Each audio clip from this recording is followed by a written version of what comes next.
I don't want to see any more mothers crying, friends crying, family members crying, due to the fact that they lost someone. It's sad to see all of the violence just kind of taking over the South Side, but it's still home.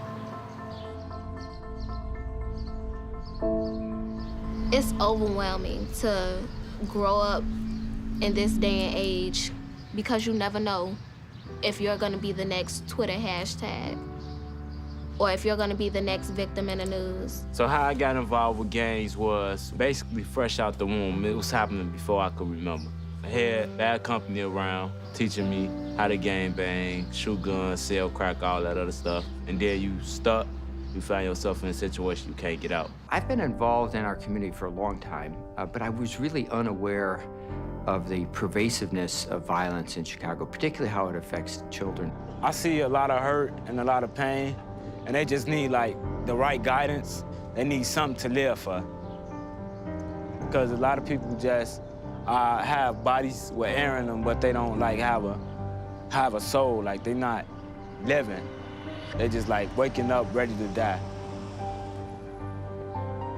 The biggest obstacle to ending violence in America and violence in the world is lack of hope. When people don't see a good future, when they don't think they'll live past 18 years old, leads them not to be engaged.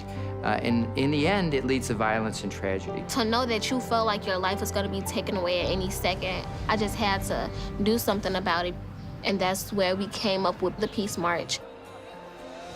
We're trying to show people the good in Chicago, not the bad. I got involved with starting the march with Razia because I was one of those boys she was marching for. Looking up to my uncles, and they was going to prison, but I'm going to college.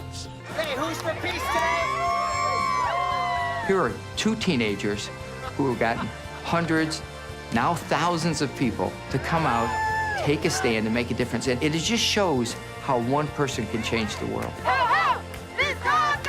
It makes me feel so blessed to have started such a movement that empowered others. Volunteering has inspired me to go off to college and get an education. Stand up, Shasta! I'm leading people to peace. I'm showing them, like, our voices can be heard. We need to let our youth lead us. We need to help them, we need to guide them, but we also need to be led by them. We'll do this again and again until our city is safe. Maurice and Razia, Senior We Day, thank you, congratulations, wonderful job. To all of those people who feel as if young people don't have the power to change the world, look at us.